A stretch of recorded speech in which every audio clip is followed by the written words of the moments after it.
اب سوال یہ ہے کہ یہ جو اصحاب کہف تھے یہ کون لوگ تھے اور ان کا واقعہ کیا ہے؟ آپ نے ہو سکتا ہے کہ بہت بڑی تعداد ایسی ہو، ان کو بائبل کی لینگویج میں 7 سلیپرز بھی کہا جاتا ہے، اور یہ واقعہ کرسچنز کے یہاں بھی بڑا مشہور ہے، اور قرآن کریم نے اس کو تفصیلات سے ہٹ کر، کرسچنز اگر آپ ان کے ریسورسز میں جائیں تو وہاں آپ کو پتہ چلے گا کہ کتے کا نام کیا تھا، 7 آدمیوں میں سے ہر ایک کا نام بتائیں گے، کون چھوٹا تھا کون بڑا تھا، کس کی کیا ایج تھی۔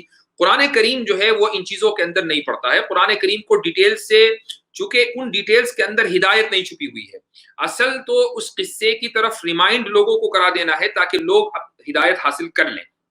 تو بہرحال خلاصہ یہ ہے کہ کچھ نوجوان تھے جو ایک مشرک بادشاہ کے دور میں اتفاق سے تھے، اور وہ جو مشرک بادشاہ تھا وہ عیسائیوں سے بہت نفرت کرتا تھا۔ اس زمانے میں جو عیسائیت تھی وہ اسلامی تھی۔ یہ بھی میں آپ کو بتا دوں، آج بھی ماشاءاللہ کچھ غیر مسلم دیکھ رہے ہیں، اور روزانہ کچھ غیر مسلم ہماری تفسیر کے اندر رہتے ہیں۔ آج ایک صاحب نے ایک ویڈیو کلپ بھیجی، اور اس میں ایک صاحب جو ہیں وہ پنڈت جی ہیں، وہ یہ کہہ رہے ہیں کہ بھائی سناتن دھرم ہی حق ہے، اور اس کی وجہ یہ ہے کہ بھگوان نے خود ہی اس کو اسٹیبلش کیا تھا، اور رہی بات اسلام کی تو اس کو اسٹیبلش کرنے والے تو محمد صاحب ہیں صلی اللہ علیہ وسلم، اور اس کرسچینٹی تو اس کو اسٹیبلش کرنے والے عیسیٰ علیہ الصلوۃ والسلام ہیں۔ تو جس چیز کو بھگوان نے یعنی اوپر والے نے خود ہی اسٹیبلش کیا ہو، میں تو اس کو سچ مانوں گا۔ یہ بات انہوں نے کہی۔ یہ بات اس وقت درست ہوتی اگر واقعی ایسا ہوتا، ایسا ہے نہیں، اس لیے میں یہ بات نقل کر رہا ہوں کہ بہت سے لوگوں کے ذہنوں میں یہ غلط ہے کہ اسلام کی جو پیدائش ہے وہ بھی 1400 سال پہلے ہوئی ہے، اور کرسچینٹی کی جو پیدائش ہے وہ بھی 2000 سال پہلے ہوئی ہے، اور جوڈزم کی پیدائش ابھی کوئی 4000 سال پہلے ہوئی ہے۔ ایسا نہیں ہے، بلکہ اسلام روز اول سے ہے۔ خود اگر آپ سناتن دھرم کو اگر آپ عربی میں کہیں تو اسی کو الدین القیم کہا جاتا ہے۔ الدین القیم یعنی سیدھا دین، قرآن کریم کے اندر دین القیم کی ٹرمینالوجی آئی ہے۔ سناتن دھرم کا آپ ترجمہ کر دیجئے۔ میں یہ نہیں کہہ رہا ہوں کہ سناتن دھرم الدین القیم ہے، میں صرف یہ کہہ رہا ہوں کہ سنسکرت نے الدین القیم کا لفظ استعمال کیا ہے۔ ہوا یہ ہے کہ ہر زمانے میں جو اللہ تعالیٰ نے مختلف دین بھیجے ہیں، مختلف انبیاء کو، دین تو ایک ہی ہے، مختلف انبیاء اور رسولوں کو جو مختلف شریعتیں دی ہیں، اس کی وجہ سے دین کا نام بدلتا چلا گیا، لیکن جو کور پرنسپل ہے یعنی توحید اور رسالت اور آخرت، بعث بعد الموت یعنی ریزرکشن، مرنے کے بعد زندہ ہونا، یہ حضرت آدم یعنی پہلے انسان سے لے کر آخری انسان تک یہ دین انچینجڈ ہے۔ اس کو آپ کسی زمانے میں یہودیت سے تعبیر کر لیتے ہیں، کسی زمانے میں اس کو عیسائیت کہہ لیتے ہیں، کسی زمانے میں اس کو یعنی نوح علیہ الصلوۃ والسلام کا دین کہہ لیتے ہیں، کسی زمانے میں شعیب کا دین کہہ لیتے ہیں، اور آج کے دور میں اس کو اسلام کہا جاتا ہے۔ تو یہ اسلام کوئی 1400 سال پہلے کا نہیں ہے، بلکہ روز اول سے ہے۔ تو اس لیے اس غلط فہمی سے نکلیے کہ یہ بھی 1400 سال پہلے آیا ہے۔ اگر یہ صرف 1400 سال پرانا ہوتا تو قرآن اصحاب کہف کی تعریف نہ کر رہا ہوتا، کیونکہ اصحاب کہف کرسچنز تھے، اور اس زمانے میں کرسچینٹی ہی اسلام تھا۔ تو بہرحال یہ جو مشرک بادشاہ تھا اس نے لوگوں کے اوپر ظلم کیا اور اپنی آئیڈیالوجی کو امپوز کرنا چاہا۔ آج بھی آپ بہت دنیا کے اندر دیکھتے ہیں کہ جو ذرا سا جن کے ہاتھ میں اقتدار آ جاتا ہے وہ اپنی آئیڈیالوجی حتیٰ کہ اپنا دین اور اپنا مذہب عام عوام کے اوپر تھوپنا چاہتے ہیں کہ تمہیں اگر جینا ہے تو ہمارے طریقے سے جینا ہے، تمہیں اگر زندگی گزارنی ہے تو ہمارے طریقے سے، تمہارا پہناوا ہمارے طریقے سے ہوگا، تمہارا کھانا پینا ہمارے طریقے سے ہوگا۔ تو یہ کوئی نیا نیریٹو نہیں ہے، بلکہ یہ بہت عرصے سے چلا آ رہا ہے۔ تو یہ جو نوجوان تھے، ان لوگوں نے سوچا کہ ہم کوئی مقابلہ تو کر نہیں پائیں گے، لہٰذا انہوں نے یہ پلان بنایا کہ قبل اس کے کہ بادشاہ ہمیں مجبور کرے اور ہمارے اوپر اپنی آئیڈیالوجی، پیتھیٹک آئیڈیالوجی کو ہمارے اوپر امپوز کرے، ہم نکل کر کہیں چھپ جاتے ہیں، اس علاقے سے چلے جاتے ہیں۔ دیکھیں ان نوجوانوں نے کیا کیا اور کس طریقے سے ان کا جو یہ واقعہ ہے وہ ہم سے ریلیٹ کرتا ہے۔ ان نوجوانوں نے یہ کیا کہ نہ تو تشدد کا راستہ اختیار کیا اور نہ ہی انہوں نے سرنڈر کیا کہ ہم سرنڈر نہیں کریں گے، ہمارا جو نظریہ ہے وہ نظریے کو ہم حق سمجھتے ہیں اور ہمیں فریڈم آف ایکسپریشن حاصل ہے، ہم آزادی کے ساتھ اپنے مذہب پر چلنا چاہتے ہیں، آزادی کے ساتھ ہم اپنی آئیڈیالوجی کو باقی رکھنا چاہتے ہیں۔ لیکن چونکہ وہ کمزور تھے اور وہ جانتے تھے کہ اگر وہ وائلنس کا راستہ اختیار کریں گے، تشدد کا راستہ اختیار کریں گے، یا اس بات کا جواب اتنی ہی مضبوطی کے ساتھ دیں گے تو فیل ہو جائیں گے۔ تو اس لیے انہوں نے جو راستہ اختیار کیا وہ یہ کہ منظر نامے سے ہٹ گئے۔ یہی دراصل آج کے دور میں، خصوصاً دجال کے دور میں، جو سبق مومنین کو ملنے والا ہے وہ یہ کہ تم کبھی بھی مادیت کے ہتھیار سے، میٹیریلزم کے ہتھیار سے،